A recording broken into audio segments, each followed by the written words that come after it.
Welcome, everyone, to the 19th episode of Back Alley Chat, the fastest growing addiction recovery podcast in the world. Today, I'm joined by a very special guest, Miss Victoria, who is down here for a couple days in the state of Florida, and perfect time for us to meet in person. We originally met, she reached out to me on Instagram, and so I'm really excited about this conversation. I'm not sure where it's going to go, but I think it's going to be lovely. And I'm very looking forward to it. It's Saturday. It's hot outside. And we're going to have some fun. And as always, I would like to express my sincerest, most abundance of gratitude to our sponsor, Quick Intel. The last 10 videos I've posted have been demonetized. So we love them so much because I can't educate people on drug addiction or any of this other stuff because YouTube hates me. So thank you, Quick Intel, for your continued support each week. For those of you involved in the world of cryptocurrency, you might already be familiar, and I know I've been talking about Quick Intel every single week, but they have an exceptional suite of AI tools that provide essential safety and security in the crypto space.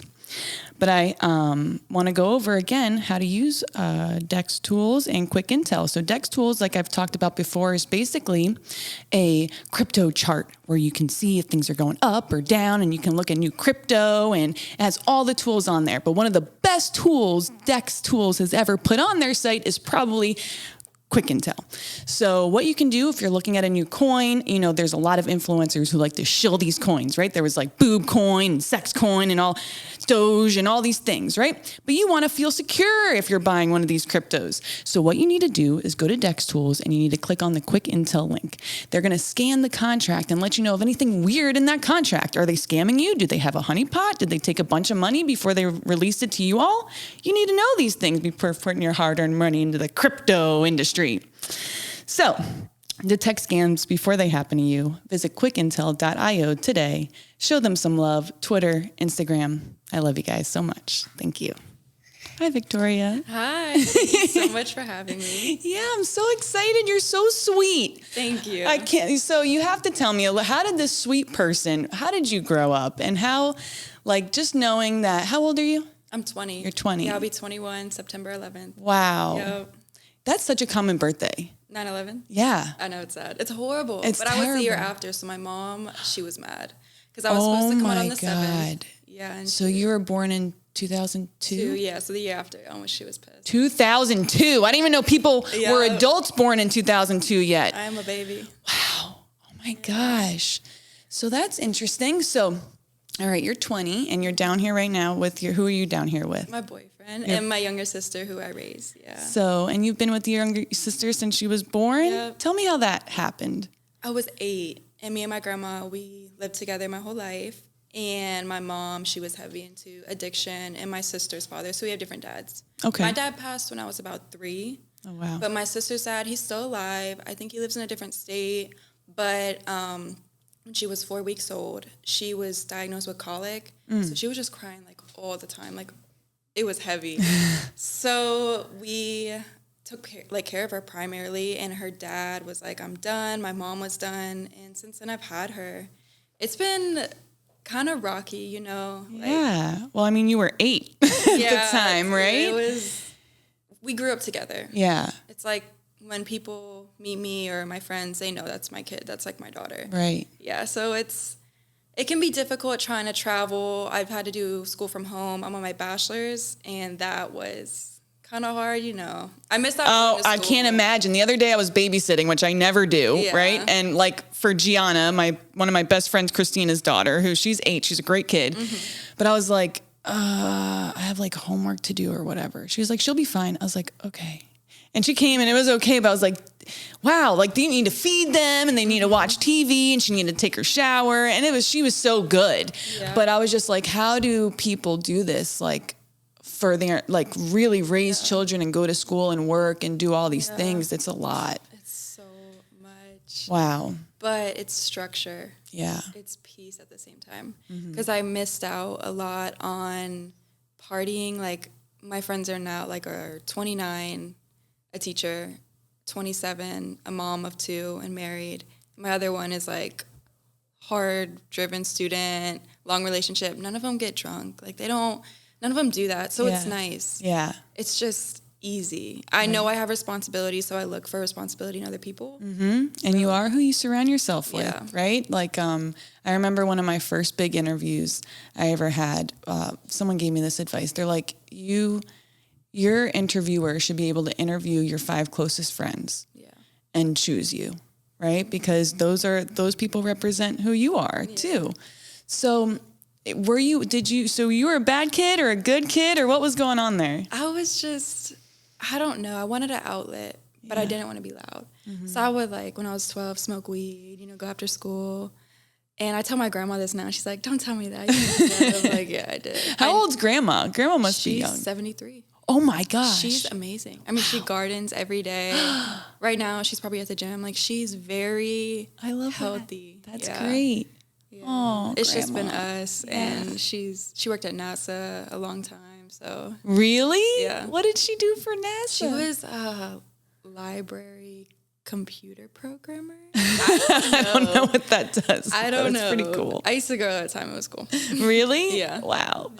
So tell me, what are you in school for? So my bachelor's degree is in psychology and substance abuse counseling. I minor in physiology because for work, I'm in school for medical assistance. So I'm also getting a certification for medical assistance, which is a lot. But that's actually a really easy course. It's just basic physiology and pharmacology.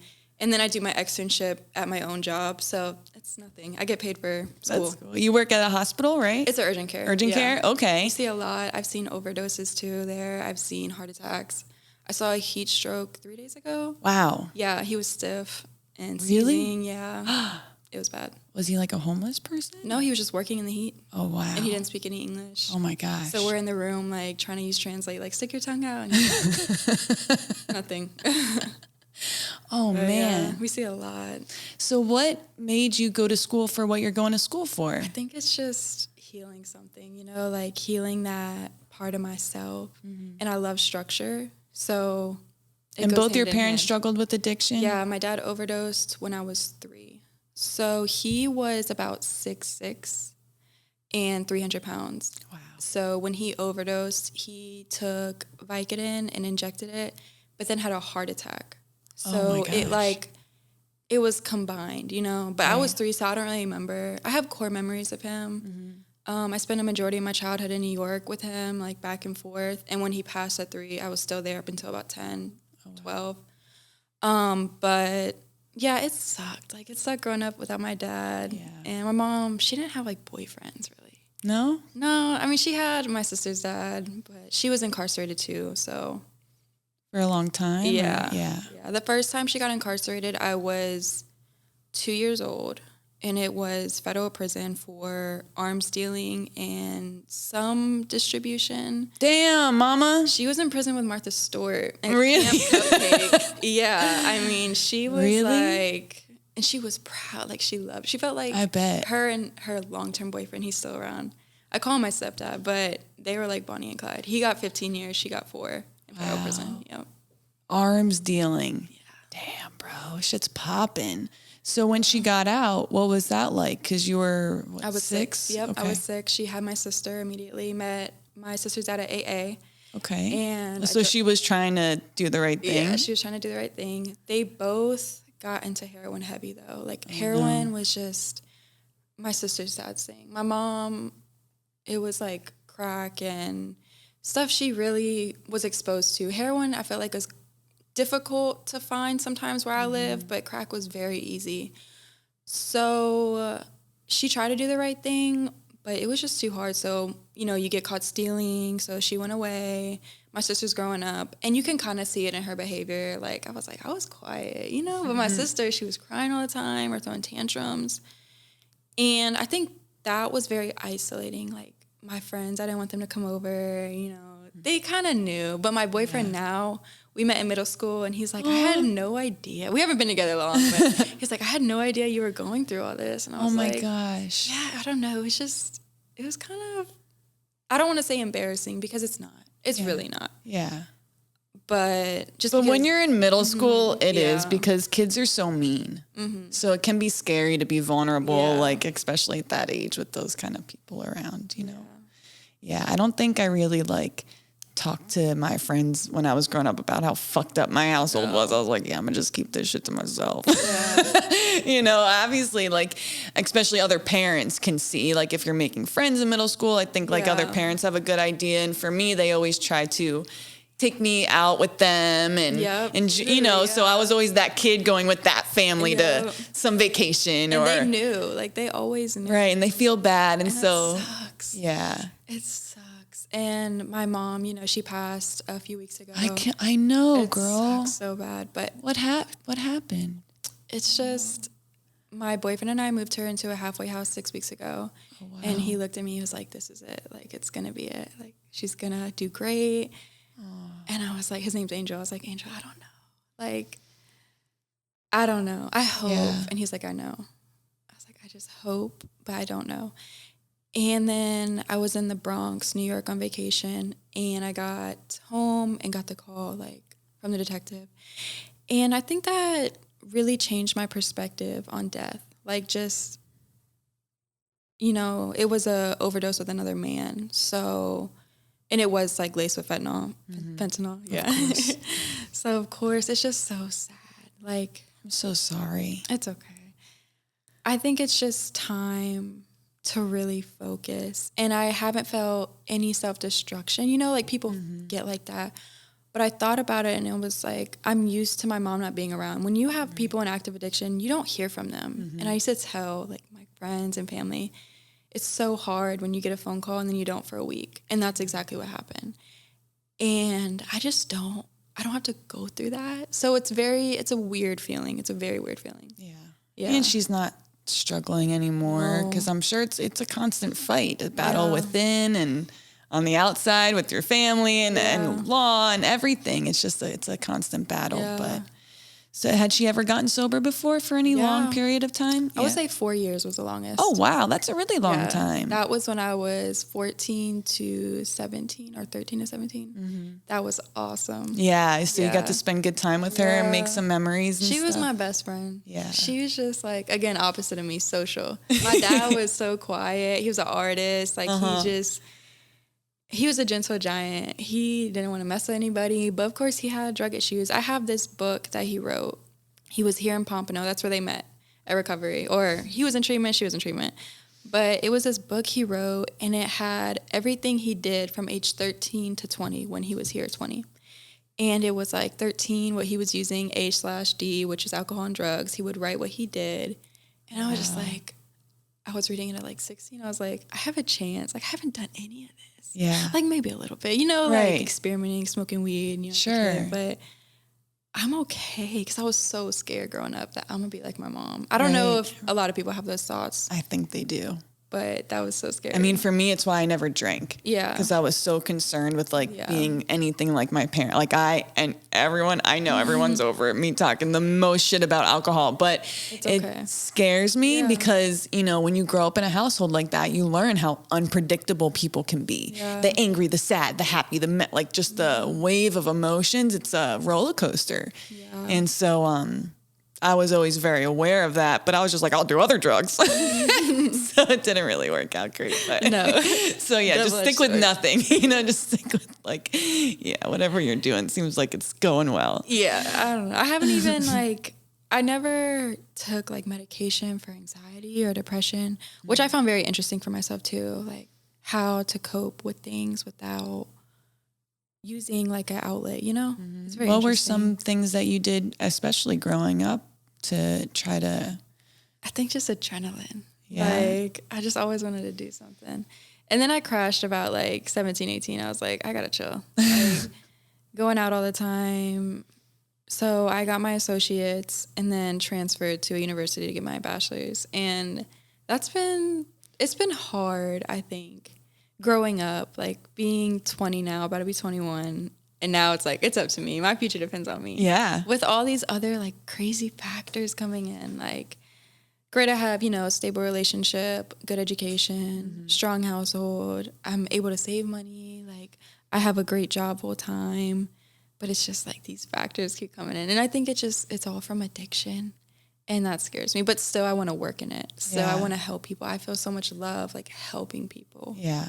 And I'm not talking about like giving $1 to a homeless man, just talking to someone. Like that feeling you get when you talk to someone. Connection. Yes. Yeah. It's important. Yeah. They definitely need it. It's takes a lot out of you though. Yeah. So I see. I watched. Oh my goodness.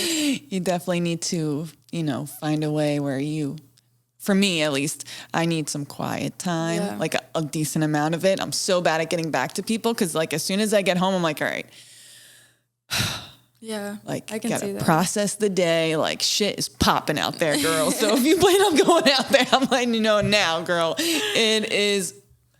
It's off the chain. Yeah. And I'm really scared of how bad it's gonna get. Yeah, because I just see it getting progress. worse. Yeah. What part of New York do you live in? I'm from Long Island, so I live in Virginia now. Okay, you live in Virginia now. How's it in Virginia? It's hot. Is there homeless people But there? yeah, there's a lot of homeless. I would say there's an area called Hampton, Virginia. It's the worst. My mom was there a lot, and it's just, I was talking to my godmom, and it was like, I'm attending more wakes than I am weddings at this age, just with overdoses. And I watched your episode. I think his name was Chris, right? Yeah. Okay. His name was Chris.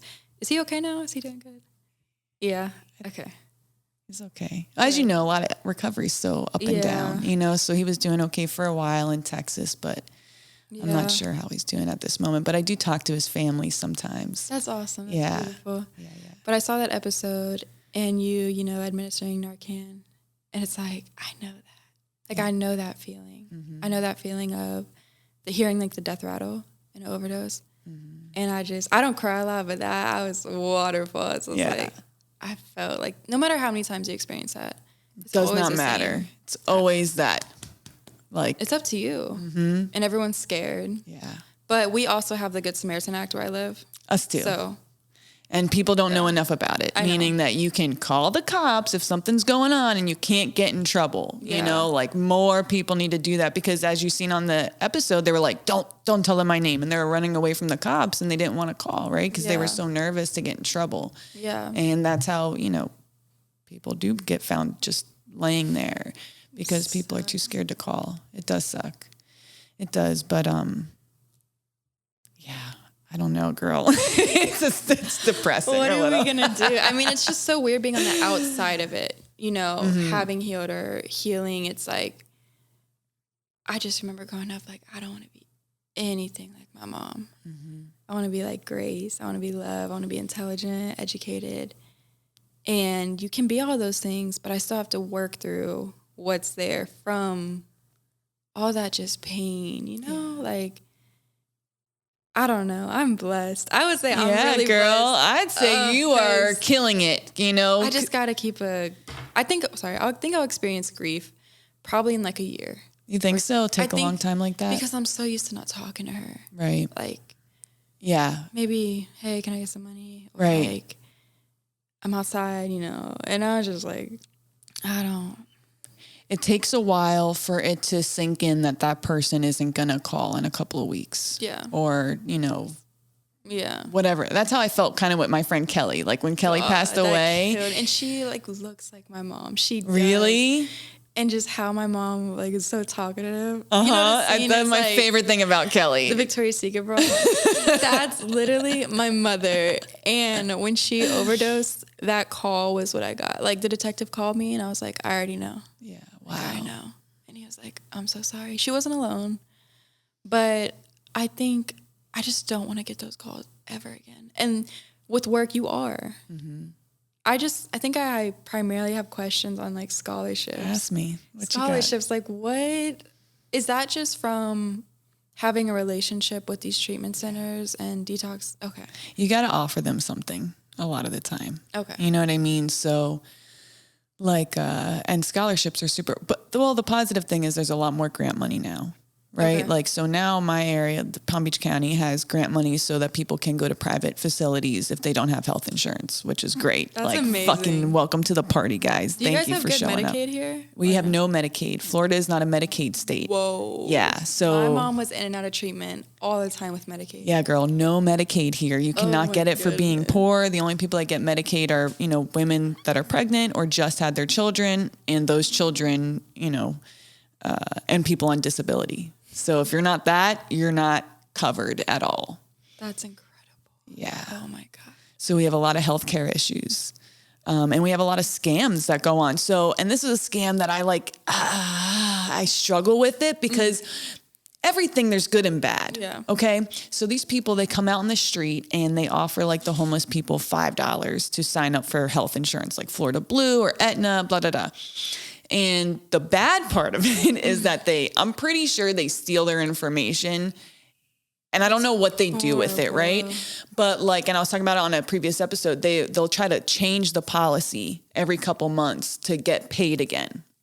And then that messes up their relationship with their physician, if they're in treatment, But on the other hand, it gives me the ability to get them into treatment to begin with. You know what I mean? It's a start. Yeah. So if we could just find a way to get them the insurance and have them stop fucking with it so that they could see it all through, that would be awesome. And, I've spent so much time on the phone with the marketplace this past year dealing with them. But yeah, so we don't have any Medicaid.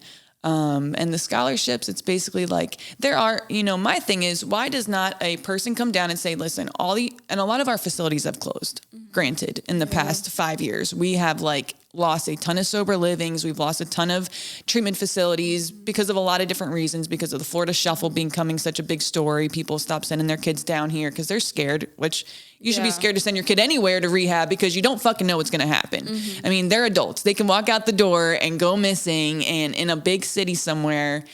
And that can happen in LA. That can happen in Florida. That can happen in Texas. So we did lose a lot of those resources, but I think it would be cool if each facility said, hey, every month we have one scholarship bed. Yeah. If they gave one scholarship bed a month, then that would give us 100 scholarship beds a month. That's a lot. That would make such a massive dent in this problem. So, That's so difficult though. Mm-hmm. I know. It's so difficult and just trying to, because, they want to know that they're going to make money. Because at the end of the day, these facilities are not cheap, right? You got to pay for your medical director, your physician's assistant, the nurses, the clinicians, the techs, the drivers, the cooks, the cleaners, the overhead for just having the facility in general, the licensing, the insurance, all of that stuff. It's a ton of money. Yeah. So, these facilities aren't cheap to run. So I understand that they need to make money, and also scholarships are a write-off, right? That's a loss for your business that you can write off every year. So why not? There's just probably a better way to smush it together, to make it work for everybody. It's just tragic waiting though. It's really difficult to think you have this time period and you can only do so much in this amount of time. I can imagine that's hard. Yeah. Yeah. And even getting people because my thing is the other day, I got a call from this lady. She's a doctor and she was like, hey, I got these two people, they need to get into rehab. Da, da, da, da. One has insurance, one doesn't. I was like, okay, well, I don't know. We got to get them through Center for Family Services to get an assessment done. And then Center for Family Services will send them to the private facility. Call Center for Family Services, 10 days away. 10 days is an eternity in drug addiction land, dude. We can't be waiting 10 days to get these people their assessment. If they're ready to get help now, we need to get them that assessment now. Yeah, they're 10 days. They give up. Right. What would your mom do if she had to wait 10 days to go, she might be even missing with the by then. perfect environment, a sober living home.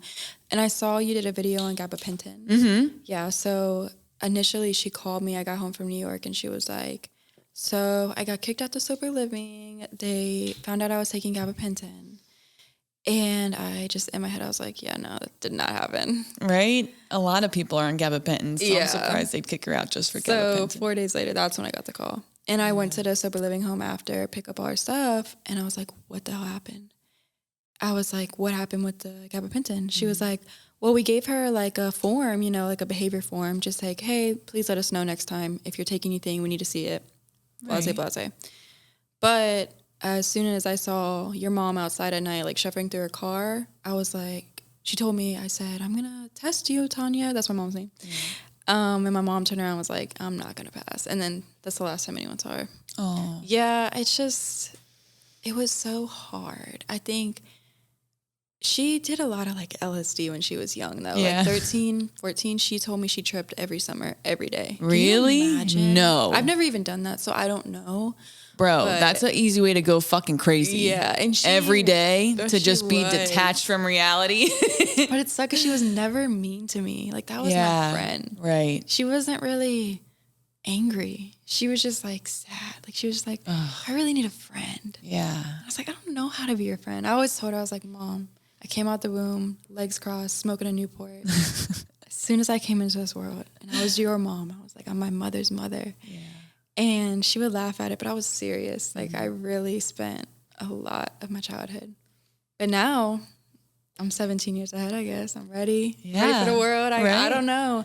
I need to finish my bachelor's. It would be a dream to get is it the CSACC? It's the Certified Substance Abuse. Something. Counselor. They have like the CAC down here. Mm-hmm. I think a lot of states have different acronyms for it, but have you considered going get your master's degree and getting becoming a licensed clinician? Yeah, there's a program by my house. They have addiction studies master degree, which I think would be cool. And it's an automatic acceptance in Virginia. Oh, cool. So I think I would do that, but I don't know. I definitely want my master's. I do. Girl, listen. I just want to jump in though. The licensed clinical social worker is a great position because everyone needs one on staff. Everyone. Hospitals need it. Facilities need it. Mental health. All those places are dying for clinicians because no one wants to do this shit. So they get paid great. Yeah. You know, you can have clients on the side. You can do a lot with that. So I think I wanted to do that, but I didn't want to get my bachelor's in social work. Yeah. Because I just what am I going to do with a bachelor's in social work? It's so difficult. One of my aunts, two of mine. So one is an addiction doctor. Like she works mainly with methadone. Okay. And another one, she works in outreach specifically. She just houses the homeless. Wow. And so it's really great having women like that in my family. Yeah. It's a blessing. How do they like it? They like it. You know, it's stressful. Yeah. But one's the doctor, she's actually a physician assistant. So she'll just go to clinics where they need help and assist where she can. The other one who does the homeless outreach work, of course, gets paid less, but she is working so hard. Yeah. Me.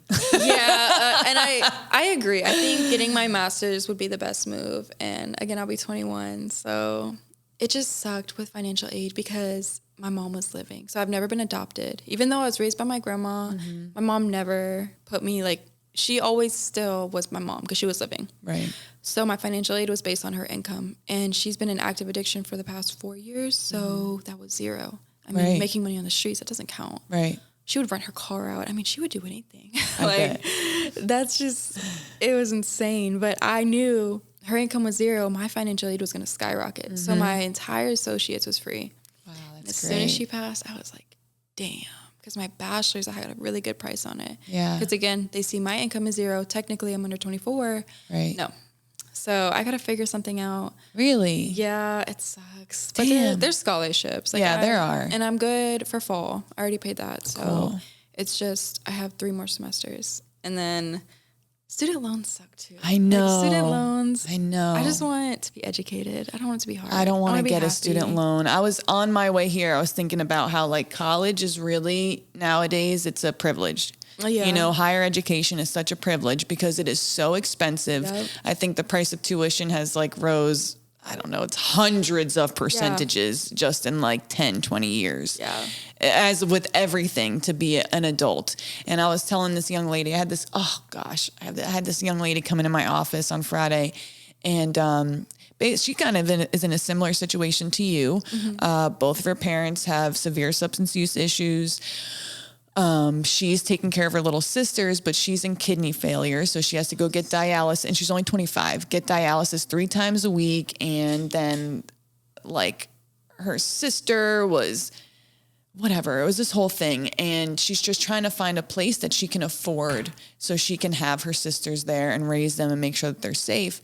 And I was just it's so sad that it's so difficult for young people nowadays to launch. right? And like, when I was 18, 19, I got my first studio apartment in Delray Beach, right off of Federal. So cute, so clean, 600 freaking bucks a month. I'll never forget going to the real estate place. I was like, hey, I have 4 felonies. I'm on probation. I have like no money. Like, can you help me find a place to live? And there was one place available. I was like, I'll fucking take it. You know, like, let's do it. I had to borrow money from my food runner because I was a waitress at the time to like turn my FPL on, right? But I made it happen. Someone gave me a futon and a little TV, and I was like grabbing shit out of the garbage, and like I had a cute little apartment. Bam, done. That doesn't exist anymore. No. It doesn't exist. No. You need like multiple roommates, rent's like $1,500 for that same probably studio that I had. And it's just, but no one's making any more money. Yeah. And so it's so sad. To me, it's really sad. And there's families that are just living 3+ people in a room.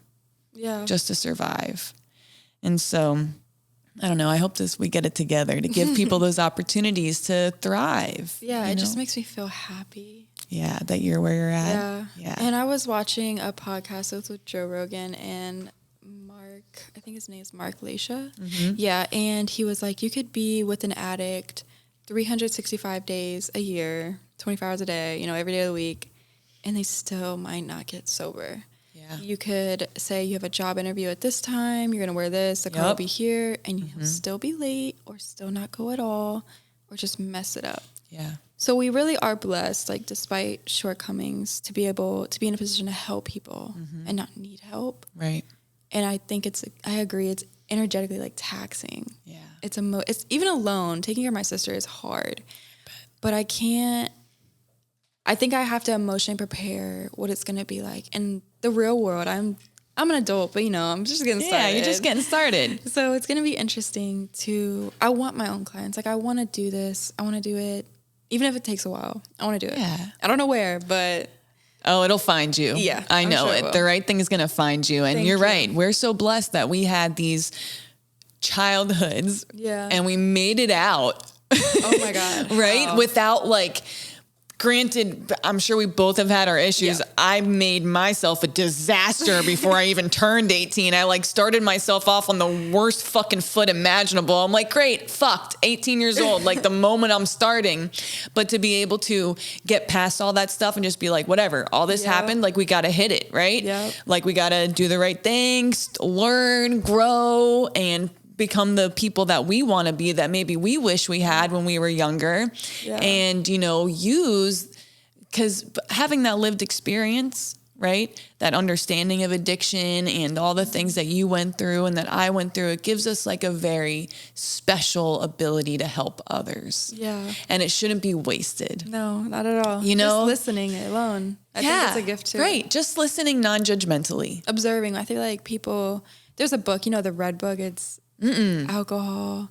It's like something to do with kids who grew up in alcoholic dysfunction. Oh God, I gotta read that one. It's like the big red book. I don't know. I have it in my room. Okay. But what's it say? Tell us, girl. It's like the laundry list. So basically everything that you went through or that you have to sort through because of your messed up parents. So I started reading that, and it's just like, once I read that, I feel like I'm gonna have a better grasp on, okay, these are the real effects. And during my associates, I was like, I don't know if I want to help kids who are like me or adults who are like my parents. Yeah. So watching your show, I think, really helped. Well, who do you want to help? I think adults. I think I just want, you know, to help people find just the strength. And willpower is something different, though. I always say my mom didn't have a lot of willpower and confidence in herself. And I don't know if I could have 100 friends, would it work? Like one special one, like we don't know. So I think I just want to be present. Yeah. And maybe help both. Helping my sister is that job alone. Seriously, like that is alone, but I don't know. Take it day by day. Yeah, but just knowing, like showing somebody unconditional love. So a couple weeks ago at the end of the podcast, I shared some positive stories, right? And one of the stories was I got this gentleman into treatment finally. And there's another one, he's still doing really good. But the other one I was concerned about, right? Very concerned about him because he's given up trying to try, okay, for himself. But he's only like 40-something years old. Yeah, he's young. And I'm like, bro, you don't even have any fucking gray hair. For the shit that you do out here, you look actually not terrible, okay? Yeah. He's been shot a bunch of times. He's wild, but I adore him. So he left. He AMA'd out of the treatment center, or AWOL. He just walked out, left all of his shit, doesn't care, right? And I was like, and that was in Miami. So I was like, damn, I hope he makes it back up to Palm Beach. And I was under the bridge the other day, and I was talking to this other lady, and I was like, hey, you seen Frankie? And she was like, yeah. I was like, tell him to come see me. Mm-hmm. Tell him I'm not mad at him. He doesn't need to hide, right? Mm-hmm. Like, you're good, dude. And so the next day I get to work and I hear like on like the door, and I'm like, oh, Frankie. He's just like disheveled and like dirty and sweaty.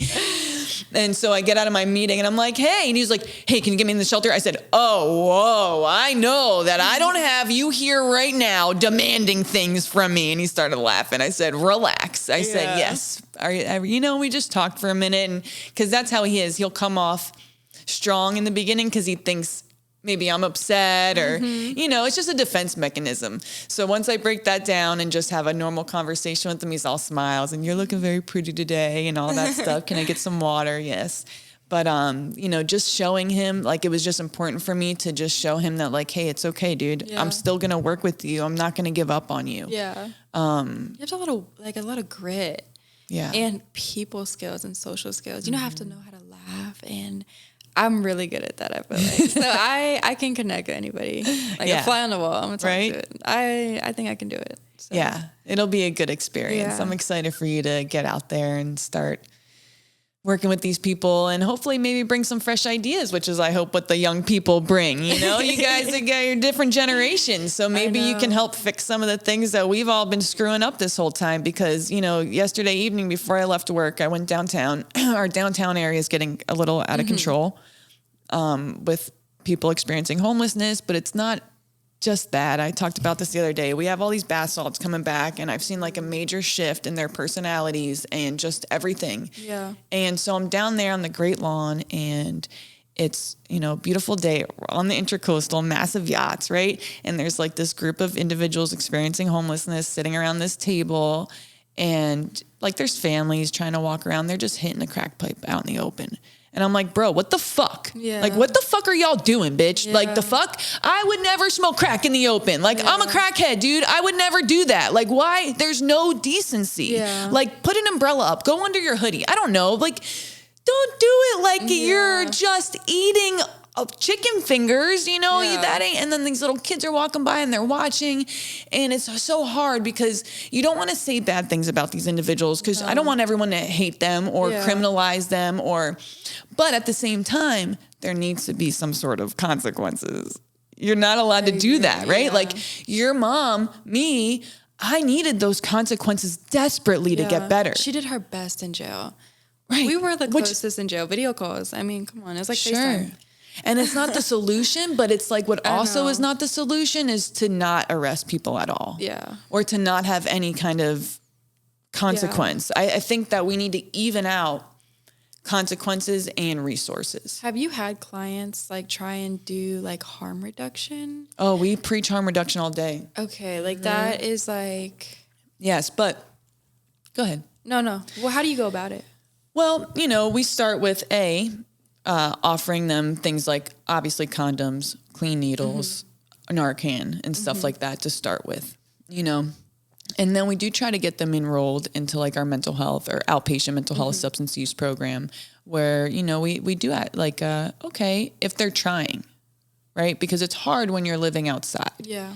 Because harm reduction would be like, all right, you're drinking a fifth of vodka every day. Let's try to drink beer. Let's try to drink something less tequila, okay?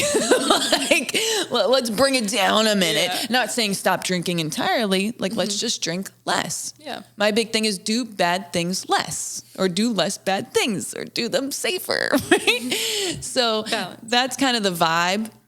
But again, I think it's difficult to for them to do that because they also have mental health issues. Yeah. And it's like, bro, if I was homeless, which I've been, you offer me something, I'm gonna just do that shit. I don't care what the fuck it is. I'm here for the ride. I got nothing else to do all day. Someone's gonna come here, bring me some food. We're gonna eat and get fucked up, I guess. I don't know. Yeah. I don't know. It's hard. It's hard to keep them housed too. Which I don't know, girl. It's confusing for me because I'm always trying to think of a solution. I'm like, what is the problem? Like, why don't you want to live inside? Like, I have this lady who she has a Section 8 voucher. We've housed her 3 times. Not because she doesn't pay her rent. She pays her rent. But at the end of her lease, she doesn't want to live at that place anymore. Okay. So she'll be like, I don't want to live here anymore after the year. And we're like, okay, well, like, let's, you should have told us that 3 months ago so we could have found you a new place so you could like easily transition. But she will just go live back on the street. Why? And it's Why? The chaos. I think it's chaos. Yes. It's affirming. I think I read something. It was stress is affirming to like an inner trauma response. Like when you feel stress, it's like affirming the feelings you already have. So it feels good. Stress feels good. Interesting. Yeah. Stress feels like a positive, like you're familiar with this. Right. So that's why people like bad relationships. It feels good. It's not, but it feels good. Drugs, Drugs is different. That affects everything. Physically, right. I mean, that's a whole different story. Up. Yeah. But that's so interesting. I never even thought about that. You're right. Those feelings feel normal. Like home. And feel safe maybe even. Like you know how to navigate that space. Which is probably why I do this job. And that's why, to answer your question, that's why. It's not because I want to relive anything or I want to just have a hard time my whole life. It's because I know how to navigate it. Like, I'm good at this. Right. People are like, how are you so strong? I don't know. I don't question it. I'm not going to think about it. Right. I just am. I just I always joke, I got raw dog life. Like, no meds. I don't even drink coffee anymore. I'm just like, I wake up. I woke up this morning. I'm here. Strange house. Pool. Like, iguana. 4-foot iguana. On the ground. I'm like, whatever. It's okay. So I think... I don't know, day by day. I love it though. Yeah. I love that. Thank you. So, when do you graduate? 2024, I think January 2024. Okay. Yeah. Right. I'm excited. So maybe summer, maybe fall. I don't know. Next time you're here, you should come do outreach with me. I cannot wait. You can definitely do that. If you're here during the week, all you got to do is show up. I'm somewhere. You just got to figure out where. Let me know. I'll let you know where it is. You come out with me. That's awesome. Because I love bringing people out. Yeah. You really get to see. You get to talk to some of the funny people and the cool people. Addicts are smart though. Bro, they're the best. They're brilliant. So smart. I tell everybody, I'm not even dealing like the people downtown that I was just talking about smoke crack. Those are different kind of drug addicts. They're I don't know, but there's a whole nother group that you don't even see because they're hustling like motherfuckers. Yeah. They're renting out the car. They got this, they got that going on. She would tell me, she's like, I took care of everybody. That's why when I go back out there, I'm fine. Right. I'm like, Ma. I remember I was on a date with my boyfriend. It was in February, and it was like 1 a.m. We went out dancing, and I was like, I gotta stop somewhere. And we weren't even official yet or nothing. We were just like, it was very new. He was like, where are we going? I was like, a trap house. I'm sorry. I had to bring my mom laundry detergent at 2 a.m, and it was these Rottweilers outside,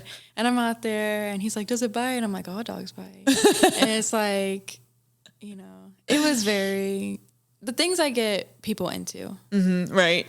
I know. From living this life or having parents like this. Right. Like, how do you do it? I'm like, I don't care. I don't know. Yeah, it doesn't affect you like that. You're like, and it's kind of fun. I like to explore. Like we just hired a new supervisor, and she's like, granted, she's being brilliant, right? She's being safe. She doesn't want to get murdered, okay? Mm-hmm. But she was like, I'm not going to walk into an encampment that I can't see or that's hidden or this or that, which is what, if you come do outreach with me, those are the places that I am drawn to. I'm like, there's a secret place in the middle of the woods that they've created. Like, I got to fucking check that shit out. Wait, I have a question. Sure. Is there really what do they call it? Is it like a governor? What is it called for the homeless? Like, there's someone like a spot. Like the what's it called? The chief homeless person. Yes, is that really? Yeah, it is. Does it change often? I don't know if you see it too much, but there are cycles, right? Yeah. There's cycles, but they take some time. And I was actually explaining this I had a meeting with the police department the other day because, like I said, some individuals are becoming aggressive because of the drugs. Yeah, and so the residents are scared. And so we were talking about, And then all these people, like all these like degree havers, like come into the room. I know I'm getting one too, but I hear you. So, but they all come in and they've all been like working in their office, like on the 5th floor for 20 years. They don't know what the fuck's going on. Yeah. And they come in with these solutions and you're like, bro, what? Yeah. Like you guys are talking about realistic solutions for people who think like you and me. Yeah. They don't think like us. And they're in a whole societal hierarchy out there. It's a group of people. They're their community. So when you house one, you're taking them out of their community. Yeah. They're leaving their friends. They're leaving the people they see as family, the people that they've been surviving every single day and night with for however long. It could be years. That's what they know. So it's just, to me, it's more complex than just, we need to house a homeless person. Yeah. No, that homeless person is with a group of them, and like, do we house them all together? I don't know. I don't know what the solution is, but having them be alone and isolated, I was gonna say, is not the solution. Is that a good idea? I mean, all of them together, if they're using drugs and they're homeless, that's not a good idea. Isolating them and they're using drugs, is that it's just every person is so different. I know. And everybody needs something like so different. Yes. And it's so hard to guess what that is. I know. I agree. I agree. And that's why, we ask them. Like, I don't make anybody's plans for them. When I meet them, I go, what exactly do you want? Yeah. Like, what exactly are you looking for? Do you hear a lot of my kids? Like, I want my kids. Yeah. Not as much as I probably should. Yeah. But they also feel probably so bad. Yeah. About how they're living, and maybe I think a lot of them feel like their kids are probably better off without them. Yeah. Which is not real. No, not at all. It's not real. I love my mom regardless. Right, me too. I love both my parents. They're both amazing. And, now I have great relationships with them both. My mom's in recovery right now. Awesome. Yeah, she just started like a little life coaching thing. She's up in New Jersey. And after so many years, she's over 60 now, as my dad. And so, it's just great. It's so cool to watch that transformation. But yeah, I think no matter who your parents are, you want to know who they are. Yeah. And know that you're loved by them. Yeah, I think I felt a lot of confidence. My dad didn't just walk out on me. Yeah. Like, that's what's difficult about my sister. He made the choice to be in active addiction. Not a choice, but he's in another state somewhere. Right. And my mom, I could see her try. So I had a lot of confidence from an early age. And that's probably what got me here today. Yeah. Seeing that my parents are not these adults who I need them to be perfect. I just need them to be parents. And that helped me so much. Yeah. Just, they're people. Right. And that's what I tell everyone that's mad at their parents. Like, people be like, this girl I work with was upset that, she got in a fight with her mom. Her mom wasn't telling her something about her and her dad from like 10 years ago. And I was like, dude, our parents are just human beings. And they were young when they had us. They're our age or younger. Like, they're going to mess things up and do the wrong thing and not think things through like every other person, but as long as they have a love for you and they're not trying to hurt you on purpose, like, that's sometimes the most we can ask for. Yeah. And when we become adults, it's our personal responsibility to create our lives. Yeah. Agreed. Yeah. I never went through any abuse, so thank God. Mm-hmm. It was just seeing firsthand what drugs do to you. Yeah, but that is a form of trauma. Yeah, it was enough. I was like, and having my sister as my kid, basically, I'm like, no kids. Yeah. Marriage, 5 years maybe. Yeah. Kids, not at all. I'm good right now.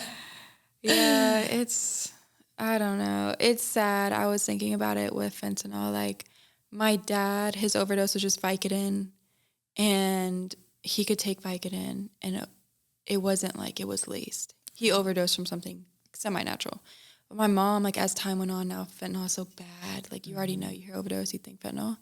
I just think it's so crazy how time has changed. I know. So what can you do? Yeah, it's not safe out there. And that's why I always preach testing, like the drug testing kits that they have. Yeah. And I mean, a lot of people, right now, if you're a drug user, especially opiate, you're getting fentanyl. I mean, they want it. They're They don't care, right? Yeah. They're like, I know It's fentanyl. money, I know how much to use, right? A lot of people understand how to do drugs and not kill themselves on purpose. Of course it happens. And, it does, yeah. But a lot of people, they get it. They're not stupid. But having those test kits, especially for things like cocaine, because so many people overdose on Ohio. I don't remember what year this data is from, but Ohio had more people die from cocaine that was laced with fentanyl than heroin that was laced with fentanyl. Ohio, which is like a shithole. I'm sorry. You would think like meth, heroin, but that's right. Insane. You would think cocaine. Yes, cocaine, because you don't assume your cocaine's laced with fentanyl. I would though. I think it's just sad. I mean, that's also because I'm exposed to all of it, but yeah. Yeah. So how's the place that you live? Is it a cute little area? Yeah. Okay, it's gorgeous. nice. So many trees. Like I love love that. palm trees, and I love iguanas. Hey, have you ever been to Colonial Williamsburg? Yeah, I live like 10 minutes. 15. Really? Yep. I was trying to plan a vacation there in September. It's good. Is it cool? Yeah. If I go there, are there things to do around there? Go to Richmond, big art scene. Big Okay. art scene. My name's Alexandria, Virginia. Are you serious? That's and my I was legal telling name. my boyfriend, I was like, we gotta go to Alexandria because that is so gorgeous. Is it? There's a ferry you can take from National Harbor there. Okay. Yeah. So you would suggest? Oh, so many trip. places. Just text me. I got Okay. you. Sweet. I'll make an itinerary. Yeah, because the other day I was like, man, I need to get the fuck out of here. I need a Yeah. vacation. Even though I just got back from Yellowstone, which was like That's the coolest amazing. thing ever. I That's was like a like, childhood what? dream. I can't believe I did that. Like, that was so fun. But just like a weekend somewhere cheap. Yeah, like it's on a the East 2-hour Coast. flight, hour and a half flight. Right, like Nothing. quick, easy. I love history like so much. I'm obsessed with like evolution, history, which Yeah, is I so love funny that. because I hated that shit in school. I was like, I don't care. I didn't understand in school. I didn't understand how they even knew. Yeah. Like, how do you know? Like, that was Yeah. always my question. And because I couldn't understand their answer to that, I was just like, yeah, I'm not going to fucking listen because I don't know how y'all know this. Yeah, agreed. How do they know? I think it's just reading. My friend, she's a 4th grade teacher, and she's like, what am I going to do? I was like, you read the same lessons. You teach yourself. You Right. got it. You're Yeah, good. They don't know right. what they're doing. Yeah. The teachers had the no teachers idea. don't know either. They had to teach themselves. And even then, they're probably rereading as they're reading it to you. And Well, that's in okay. school right now, a lot of Yeah. schooling is you teaching Yeah. yourself like it is for Isn't that me. insane? Like this past class, I was like, oh, I thought it was going to be easy as business writing. I was like, cool. It was all online. Bro, this guy had us writing 9 papers a week. I know. I wrote 5 for one. I was like, this is holy ridiculous. shit, this is insane. And you're not even there. There's no lectures. There's no, I'm just reading my textbook and like watching a video and having to learn all this stuff on my own. And in my opinion, if they're going to teach us like that, then we should be paying a lot less for tuition. Yeah. It sucks. I'm getting charged for room and board. What? I think so. Yeah. How does that work if I you don't don't room know. and board there? I don't know. I looked at my financial aid and there was like a charge for it. It wasn't a lot, but I was like, bruh. What? Terrible. I'm concerned about getting a student loan. Yeah. I had FAFSA for a while, but no longer. And I've been paying cash, but I'm just like, ugh, It's expensive. it's expensive. It's so expensive. It's like, damn, bro. I'd rather just get a trade at this point, but I want to. What would, if you could get a trade, what would it be? I have no idea. I'm good at drawing. Okay. That's I not saw really that. a I saw some art on your trade. Yeah, Instagram. That I'm looks really pretty cool. good. Like cartoony. My dad was a tattoo artist. Oh, so fun. His drawings inspire me growing up. That's so cool. Yeah. Oh, Victoria, you're such a cool kid. I hate to call you a Thank kid. I know It's you're okay. like I'm a grown up. baby. No, yeah. I'm young. Okay. And I'm excited. I have so many opportunities.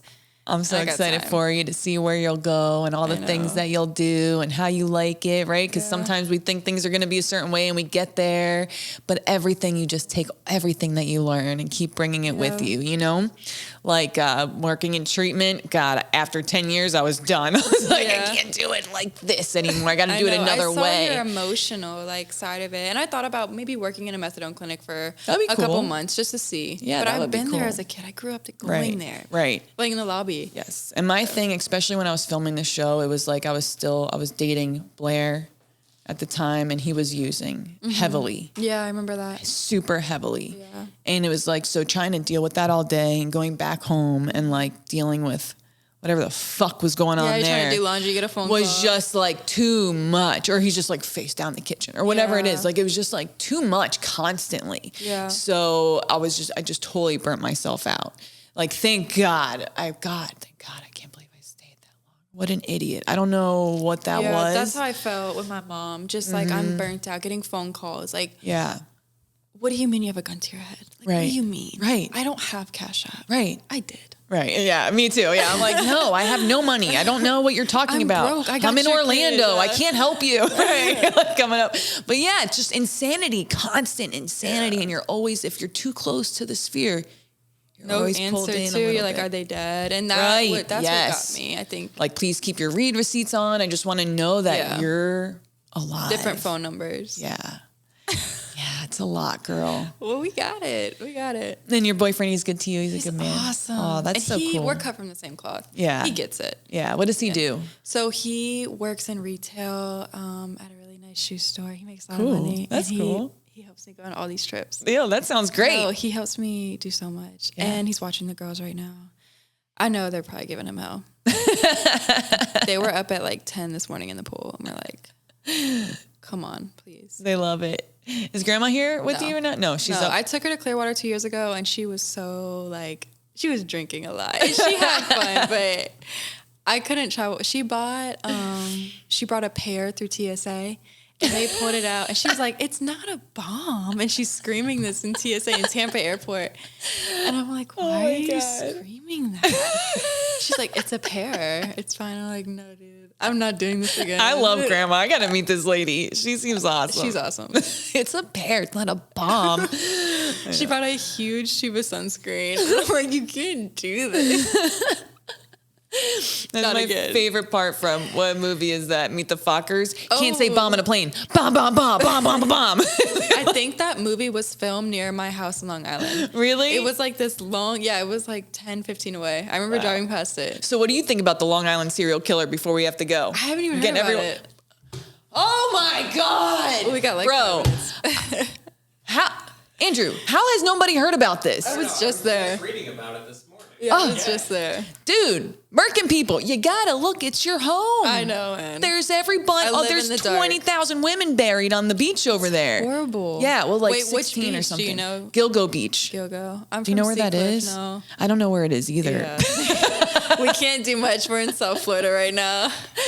But I just think, I'm like, wow, that's just so crazy. And there's this girl who's in recovery now, and she was speaking about a date that she had with him, and that like really got me into it because I was like, damn, like this girl like got away, you know, because she was just like, she felt the vibes, and she wasn't so deep in her addiction that she would just do anything for money at that point, right? Like she still had some amazing. Yeah, that's power to lucky. go, hey, this feels not good. I'm going to make a different decision, because a lot of people just, when they're in it, they're like, whatever, like It's what's the full worst that can throttle. happen? Like, Yeah. let's just do it, get it over with, get me back home, get high. Yeah. And so I was like, damn, this girl is such a crazy story. Imagine you went on a freaking date with a serial killer.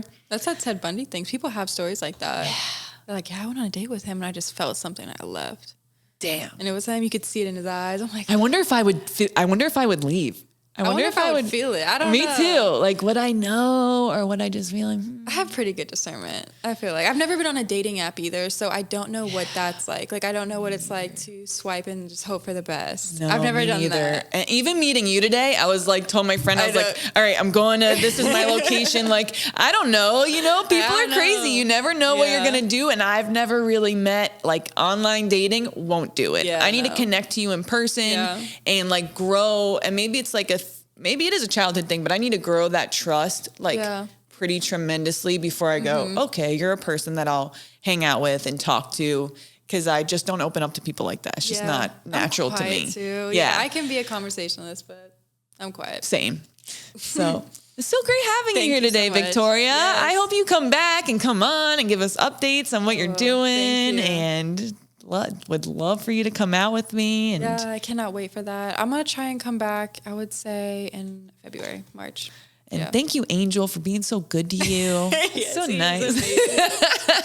Literally lives up to his name. So Right? well. 100. Is parents around at all? Yeah, mom. She's great. Okay, cool. So you get to bond with her and stuff Yeah, like that. She's awesome. Oh, Thank you, Shannon. Oh, Miss Shannon. Thanks, Miss Shannon. Went your little sister, and I hope she's gonna do good. And God, I have so much respect for you. I think it's unbelievable. I have a lot of respect for you too. You inspire me. You are. Appreciate that. Your whole series. Love it. Thank you. Thanks, girl. Well, thank you for coming, being here. You all at home, I love you all so much. I hope that you're all having a beautiful and amazing week. And be kind to others, okay? Don't forget to be nice. Everyone's going through something. And I will see you all next week. Bye.